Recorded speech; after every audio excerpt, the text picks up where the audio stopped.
เอาปลาลุงไงเนาะบ้านนี้พากันเบรกกระสอบแบกจักแบกอันนี้บ้านนี้ปลาลุงเอ้ยเนาะหลังจากที่ฝ่าฝนเฮาก็หยุดตกแล้วเนาะก็หยุดตกเป็นเกือบชั่วโมง2 ชั่วโมงแล้วแหละปลาลุงไงเนาะอึบงัวก็หิวหยาปลาลุงเลยพี่เฮ้ยไล่เขาก่อนลูกไล่เขาก่อนพี่ปลาลุงไงเนาะหลังจากที่ว่าบ่ได้กินหญ้ามาละมื้อปลาลุงไงเนาะ4-5 มื้อได้งัวก็ได้ที่ว่าฝนตกแต่เฮาก็บ่จักความตัดเนาะก็เลยมามื้อนี้พี่น้องเอ้ยก็เลยฝนก็หยุดตกก็เลยสิพากันกับเอ้ยนิวมาตัดหญ้าปลาลุงไงเนาะเอ้ยนิวเป็นฮุบหญ้าซอยแม่ว่างัวเฮาหิวหลายมื้อแล้วพี่น้องเอ้ยจนจอยจนนั่นเบิดเนาะอึบดึงมาพี่ก่อนลูกหละอันนี้น่ะแม่จิตัดน้ำนี่ให้งัวก่อนดึงน้ำจับนี่วินเนอร์นอนปลาลุงไงเนาะก็เลยได้โอกาสมาตัดกับเอ้ยนิ้วเพื่อนเนาะหญ้าทางหลังกะนี่อยู่ปลาลุงไงเนาะเธอนะโอ้เขาไปตัดเอาน้องนิ้วน้อยนี่กันเนาะเอาปะตัดนี่ก่อนบ่หุบมันกินก่อนบ่สบายดีเด้อปลาลุงเด้อเนาะมึงเนี่ยทางแบกจักแบกอีสังอยู่นี่เนาะสบายดีเบ่สุขคนปลาลุงไงเนาะพอกันตอนแรงๆวันนี้ก็เป็นเวลา4 โมงแรงปลาลุงไงเนาะฝนตกคือเก่าบ่ได้ไปทางใดหากะสิหยุดตกอะไรก็พากันมาตัดหญ้าบัดนี้เนาะฮึบแบ่งตัดนี่เนาะนี่เพิ่นกินถ่าพาโธ่บาดนี่หญ้าลายแท้นี่น้องวินมันก็เอาหัวหานมาเกิดป่าเนาะลูกพอดีวินเนอร์ตื่นพอดีปะลุงเอ้ยจะได้ยินเสียงจักแม่บ่ลูกไม่ได้ยินคือตื่นจ้ะตื่นแหละคือตื่นจ้ะว่าบ่ได้ยินคือนอนหน่อยเดียวนึงเพราะว่าตอนเพิ่นแม่มาเพิ่นหากันนอนปะลุงเอ้ยเนาะเอาเพิ่นนอนแล้วแม่ก็ลงมาโอ้ยอย่าหยุบ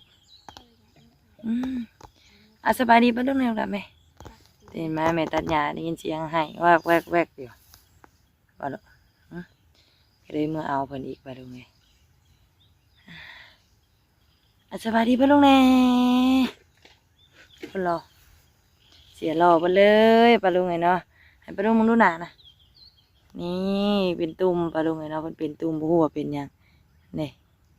เป็นตุ่มแล้วก็เต้นไปได้เลยปะลุงไงเนาะ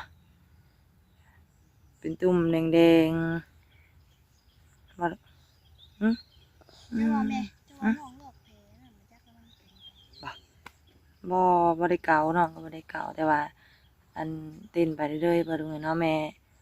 มิวเอากุ๊กอันนั่นใส่กุ๊กตีนเป็ดบอกเพิ่นห้องแม่ตุ้ยบอกว่าเอากุ๊กนั่นใส่เนาะยันว่าเป็นในอื่นบ่แต่ว่าใส่ได้ก็หมาดนี่แล้วปะลุงไงเนาะแต่ก่อนหันแดงเป็นตุ่มแดงเป็นตุ่มเมื่อคืนนี่มีตุ่มที่แบบว่าคือไผเต้นใส่โพงๆปะลุงไงเนาะแล้วก็นิ้วเอาใส่แล้วก็ยุบหมาดเข้าอยู่บ่สบายดีปะลุงครับแม่สบายดีปะลุงเด้อดิวเราสิติดตัวจักบายดีสบายดีปลาลุงสบายดีเด้อปลาลุงเอ้ยนี่เป็นดิบ่เอาเป็นมะคุงไปเป็นมะคุงให้ป้าไปเชื่อป่ะไปบ่ไปติดตันหญ้าป่ะเสียความรอไปเลยคนหน่อยนี่ปลาลุงเอ้ยหลานหน่อยนี่หลานชายหน่อยบ่สบายแล้วบ่สบายแล้วปลาลุงเอ้ยใช้ไปนิ้วนะไปนิ้วตัดไปยืนบ่ได้เอานั่นมาเกลือป่าเนาะป้าน้ำลายมาเอาอันนี้ลูกมาเอากกอันนี้พี่เอาพัก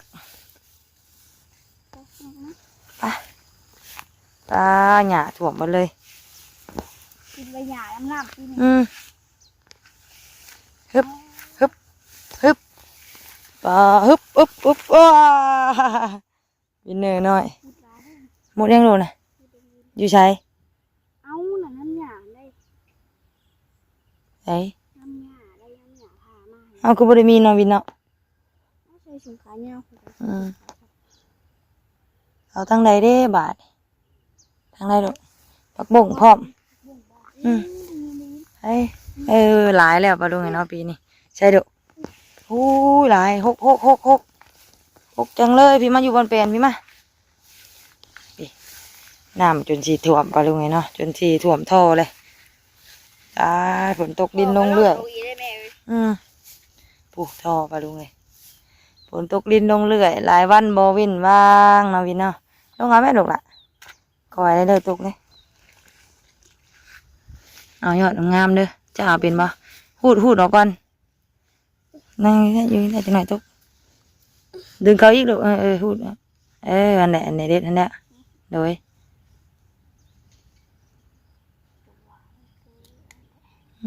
ตัวบ่หาเอายอดงามดิลูกยอดที่มันหมกตุยหูดออกได้ลูกลอยๆนะปลากินได้นี่นะปลากิน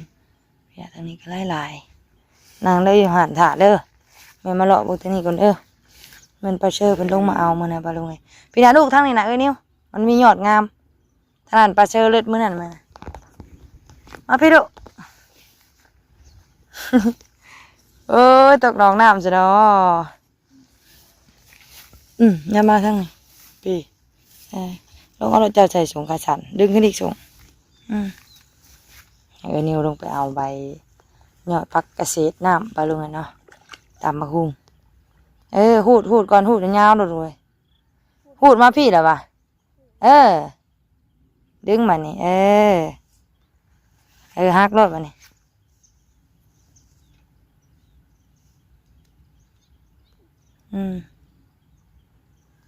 รถหญ้าก็ลุกจำปลาลุงเนาะตัดหญ้านิ้วอัน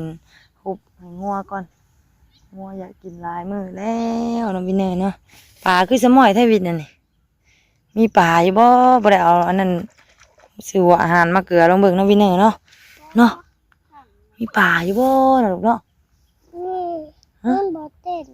ใช่มันบ่เห็นมันเต้นช่ำไปเอาอันนี้นะเนี่ยวกันเด้อไม่จองเอานี่นะเนี่ยวกันเด้อได้บ่ลูกได้บ่เอ่ยเอาบ่มันอ่อนนี่ลูกมันหักตอบได้อยู่ดอกเอาตัวยอดมันมียอดงามนะแม่จะไปเอาอันผักบุ้งทางนี้เนาะผักบุ้งลูกยืนถ่ายเด้อนี่ผักบุ้งด้วยมีบุ้งพร้อมทางนี้มีผักบุ้งทางนี้ผักบุ้งยอดงามๆไปลงเลยโอ้มีปลาอยู่เนาะโอ้ปลาเพิ่นสิกินกกอันนี้ปลาลุงไงเนาะกินอันว่ากกเกษตรน้ำบ่อนบัวอยู่เบิ่งเงี้ยก่อนจะปลาลุงไงเนาะยันโทรศัพท์ตกน้ำพากันไปเอาอันมาคุ้งบาดนี้ปลาลุงไงเนาะโอ้คนหน่อยลุยเลยขี้งบ่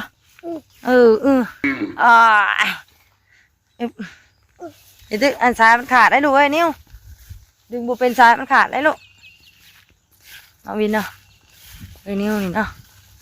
ซ้ายมันขาดได้นิ้วเอามาคุมก่อนไปดูไงเนาะไปเจอเป็นโทรมาบอกใช่ว้าวไปเจอเป็นโทรมาบอกว่าให้เอามาคุมกินน้ำฮึบไปไปนี่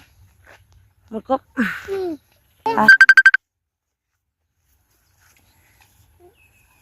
หมดบ่ลูกน้ำบ่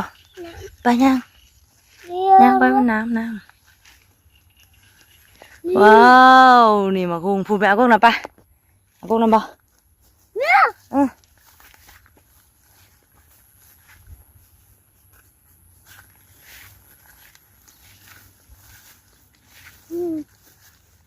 ใช่โอ้นี่บ่นี่มาคุงไปลุงเลยเนาะแต่หมากหน่อยเลยลูกโอ้ยมึงนิดไปเอาตรงนี้ หมดหมากกกนี่มันสิหมากน้อยเนาะแต่ว่ากกนี่เป็นหมากหุงธรรมดาเฮาบ่รู้ไงเนาะแต่ว่ากกนั้นน่ะสิเป็นหมากหุงคั่งบ่หมากหุงคั่งบ่หมากหุงอีหยังที่เพิ่นไหว้นะมันจะแข็งแต่กกนั้นยังอ่อนอยู่อ๋อเอาหมากได้เนอะหมากได้เนอะอะไรนี่เอาหมากน้อย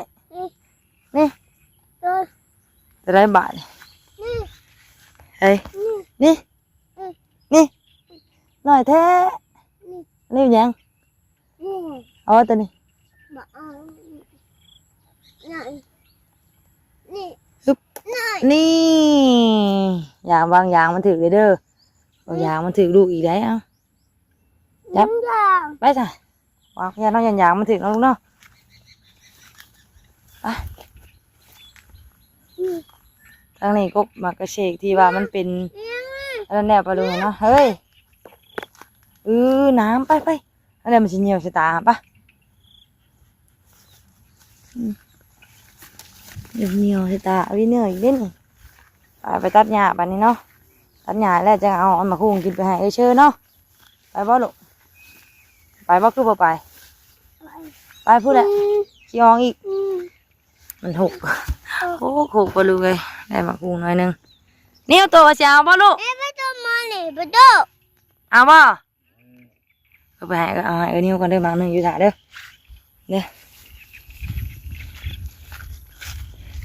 นิ้วเพิ่นก็อยากน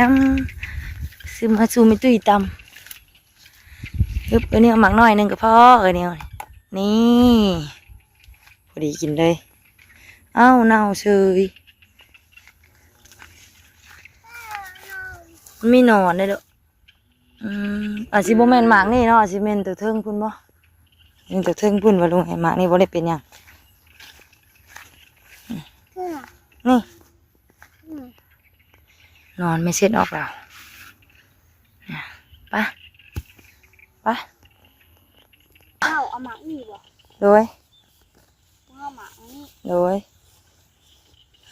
ข่าวนาลุงจันเพิ่นกำลังเขียวงามเลยพะลุงไงเนาะ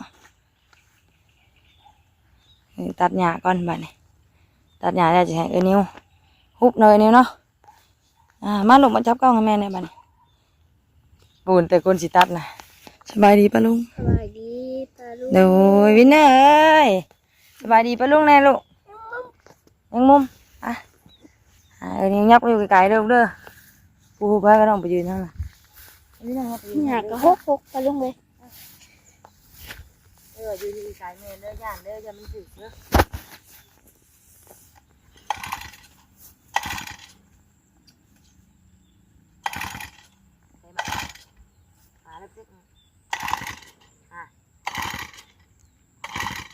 แล้วบ้านนี่ยังได้ยิงเข้าไปนี่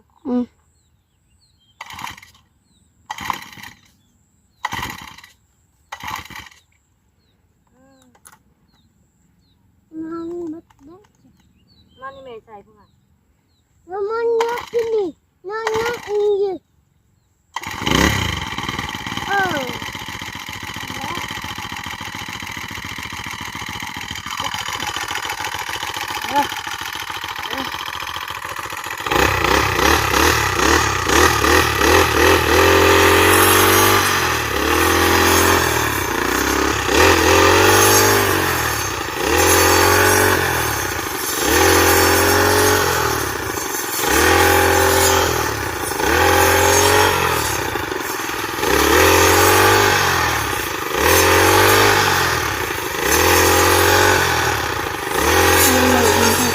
หยาบมาไปเลยเขาหน้าลุงจันทร์ก็งามเขียวตุ้งอยู่แมนบอวินเนอร์แมนบอเนี่ยหยาบก็โหถูกกว่าลุงเลยมีทางใบสุ่มพอดีน้ำเนาะเนี่ยส่วนมันซะลุงคือใจเท่เนาะนี่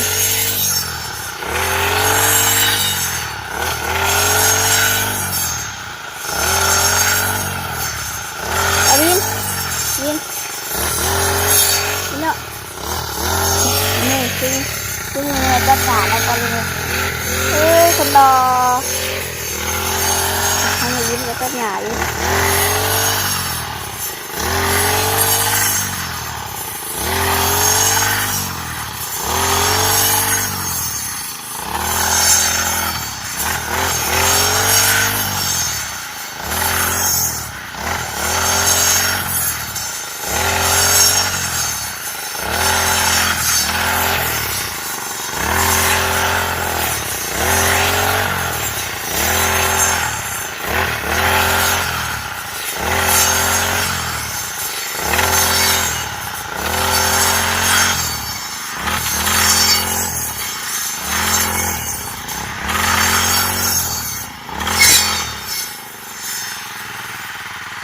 ตัดเขาใหม่แล้ว อ๋อ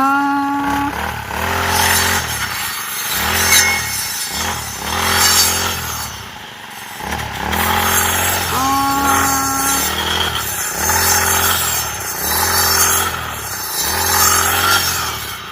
เฮ้ยมันหก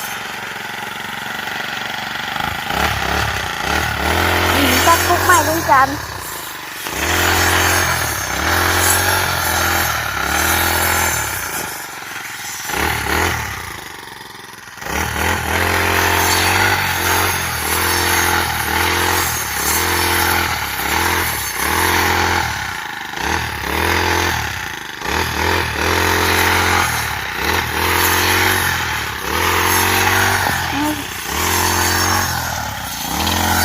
เอาไหม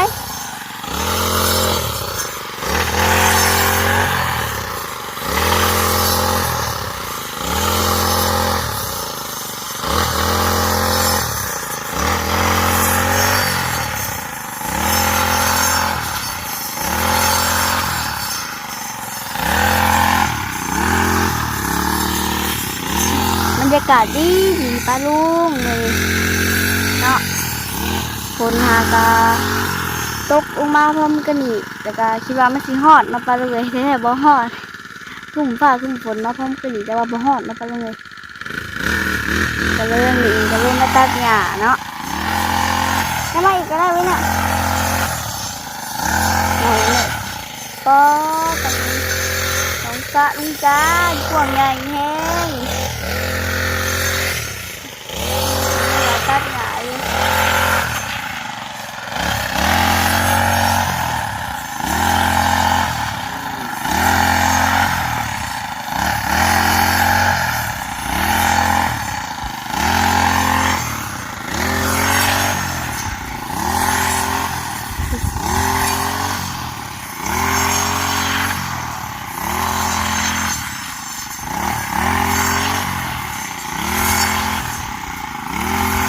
ปลาดุกน้ำก็มันจะมีหลายเลยท่วมอันใกล้ที่ท่วมท่อเลย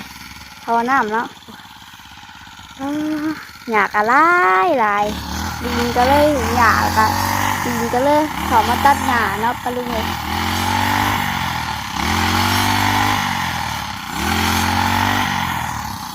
ยางว่าไหมเนี่ย นี่เนาะเอาตัดมุงหนีแล้ววะ มันหนาเงาเลย ไปไหน ไม่ได้ตัดเนี่ย ตัดมุงได้เลยแบบนี้ หนาเงาเลยอ่ะปลาลุงเนาะ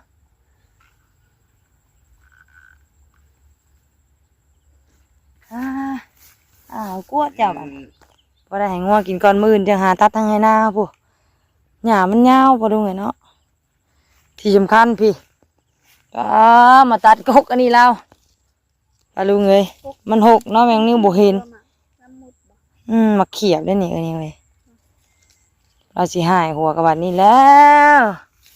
เบิ่งซักไว้ทื่นเอาก่อนพูดแหละต่อมันขึ้นมาใหม่พูดแหละปลาลุงเนาะต่อไว้ให้เราคือเก่าปลาดูปลาฮุบปลานี่ เสียงแม่ย่าง มันหกปลาลุงเนาะมันหกเลยกระหย่ามันยาวขาดไหมลูกกวดพอได้จักโสเมื่อให้งัวก่อนหญ้ามันแก่จักเป็นสกินบุกินนี่กับปลาลุงเนาะเป็นหญ้าแก่เลยยับออกมาลูกละ ปวดทั้งนี้ เลยกดเท่าไหร่ก็ได้ยัดใส่กระสอบเลยว่าเป็นหญ้าแก่เลยเดดมันตัดยากมันเกี่ยวใบตัดหยาบเลยฮอดเนาะลุงเนาะฮอดเนาะจะบานดีไปลุงนั่นสิเป็นยังแก้มนะบอกไปลุงเลยแก้มเป็นยังฮะแก้มเป็นยังบอกไปลุงเลยโอ้ยอย่าดึงพ่อแม่ตีหรอก กระสอบมาอุกป่ะ ไปทุกอย่างไว้นี่ปะทุกอย่างไว้นี่ปะเขามาบุกมาเบิกนะแม่นี่กับปลาลุงเอ้ยเดี๋ยวกันนี่เดี๋ยวมือเป็นยังมือนะเพื่อน ว่า บริจิตบอก จิ จ้าอีหยังถือกับโบหูปลาลุงเลยแต่ละบอนแต่ละจุดของเพื่อน น้องบริแกะแทอันขูดนะมั้งจ้ะ บอน้องบริแกะ มันออกเอง ดูเว้ย ออกเอง น้องบริแกะป้าซาปลาลุงเนาะพากันฮุบหญ้าฮุบตองแล้วก็จะพากันออกไปพูดแหละมืออื่นจังว่ากันไม่ปลาลุงเนาะจังตัดให้งัวไม่เพราะว่ามื้อนี้มันอยู่นี่มันคิดว่าตอนแรกคิดว่ามันจีตัดได้ปลาลุงเนาะข่าวมาเบิ่งแต่มันเกี่ยวใบพัดมันเลยตัดบ่ได้บาดนี้เขาต้องได้ไปตัดบอนไม้ก่อน